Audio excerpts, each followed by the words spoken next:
Thank you, Andrew. Our next presenter is Campbell.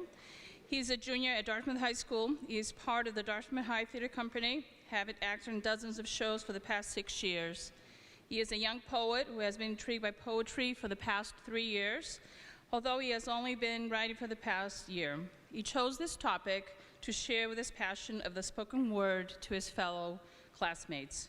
Please welcome Kempton Campbell as he presents Poetry, the voice that needs to be heard.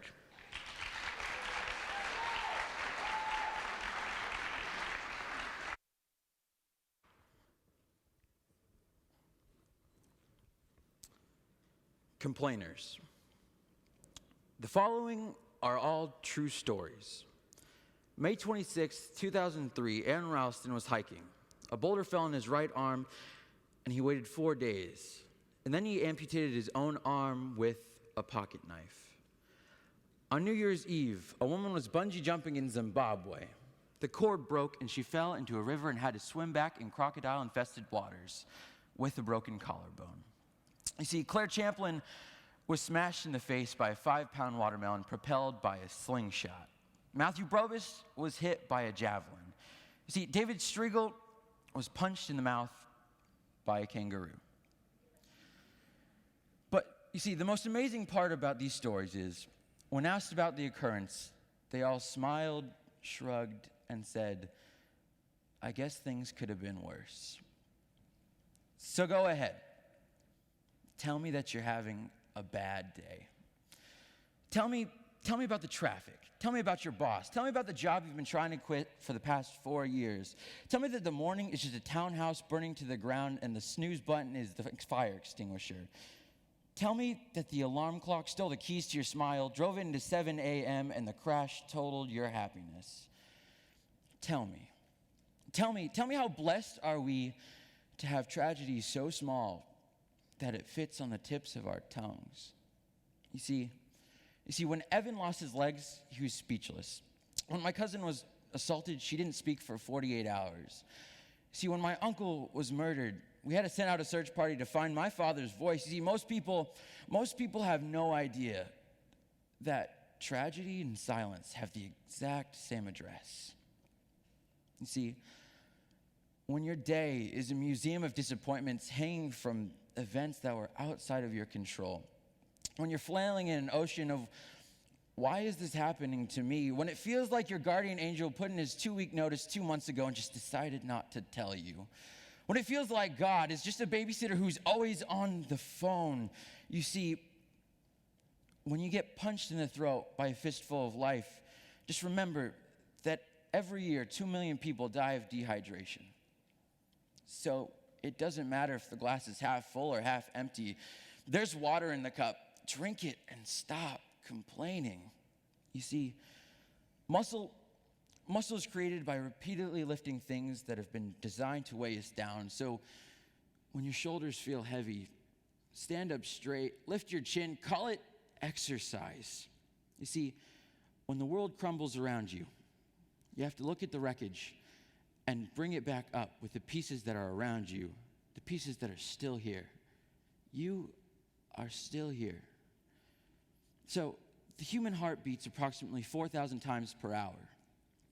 And each pulse, each throb, each palpitation is a trophy inscribed with the words, "You are still alive." You are still alive. Act like it. Thank you.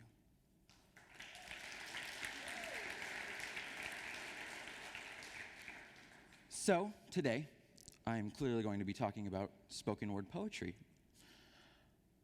So, in this presentation, I'm going to be talking about sort of what poetry is, what makes a poem either good or bad, why you should attend slam events, read poetry, or even listen to spoken word, and sort of how poetry can overall impact your own life. So, what is poetry? So, oftentimes we have this perception of poetry where we have these highly acclaimed scholars getting up there and writing down verses that we don't fully understand, that we have to really sit down and pick apart to even connect with. But in modern poetry, these poets come from a very diverse group, and they all write very easy poetry to read, and easy poetry that we should all be able to connect with. But it's also a tool used to discuss personal topics. And it's also another form of self-expression. And in my opinion, poetry is one of the most raw forms of art.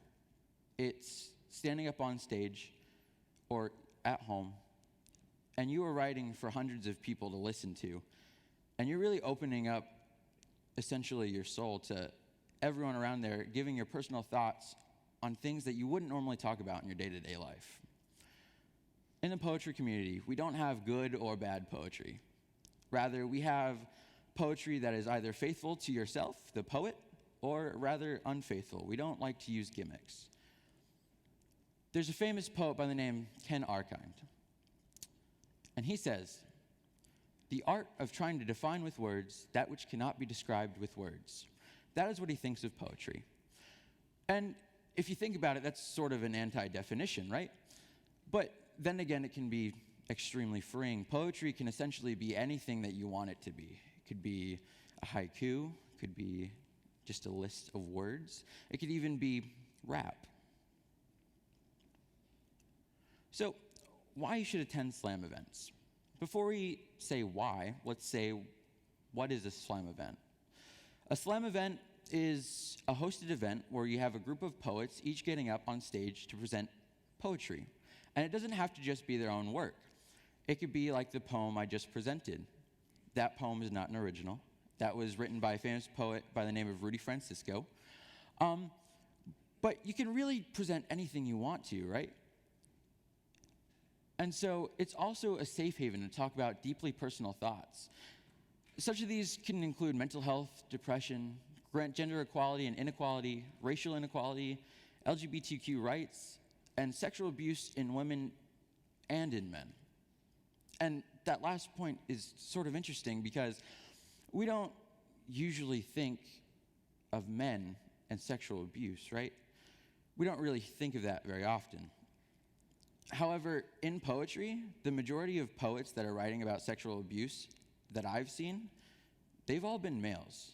And so through poetry, they've really found their voice and they're able to connect with the world and tell their stories and opinions on sexual abuse. It's also a very supportive community. It's one of the most supportive communities that I've been a part of. You can go, you can stand on stage, you can give your opinion, you can be totally open with anybody, and they'll love you for it. But it's also a place of inspiration. So here are a list of slam venues around the Massachusetts area, if any of y'all are interested. So, why you should read or listen to spoken word? So, spoken word, even if it's written on paper, it builds a bond between the author and the reader or the listener. And this bond is extremely powerful. I've been reading and watching and writing poetry for the past 3 years. And there are certain poets that I really love that I've bought all their books and I've watched all their YouTube videos. And I've formed this deeply connective bond with them that I feel like I've known them for years, but I've never met them in life a single time. But I feel like we're best friends and that we could almost get a coffee one day. And that's because through their poetry, I'm really able to connect and feel what they are feeling. But it also provides a sense of comfort knowing that you're not alone in this world. There's a famous quote by a poet, Neil Hilborn. He says, "Whatever you are feeling right now, there is a mathematical certainty that someone else is feeling that exact same thing." And you see, when I first read that, I was having a completely bad day, like most of us do. But that instantly reassured me that no matter what I'm feeling right now, someone out there is also going through that. And it provides reassurance knowing that you're essentially not alone. But it also provides inspiration for future and current poets like myself. So, where to listen, watch, or read poetry? So, if you can't go to those slam venues and you want to stay home, then you can go to Button Poetry on YouTube. That's a really famous poetry account where they are live every first Monday of the month. And they're also a publishing company where they publish local poets and Poets National in their books, and they sell them on their website. You also have Right About Now, which is another YouTube channel, and they go live weekly, so probably once or twice a week. And they're also a podcast that you can download and listen to on your weekly commute.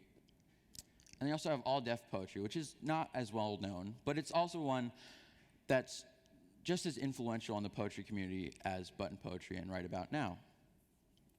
So, if I've intrigued you guys today, I'd urge you guys to go out and look up spoken word on YouTube, or go buy a new chapbook, and really sit down and read it, and get involved in the poetry community, because it's an art form that I think is probably the most beautiful and that we all should utilize in our lifetime. Thank you.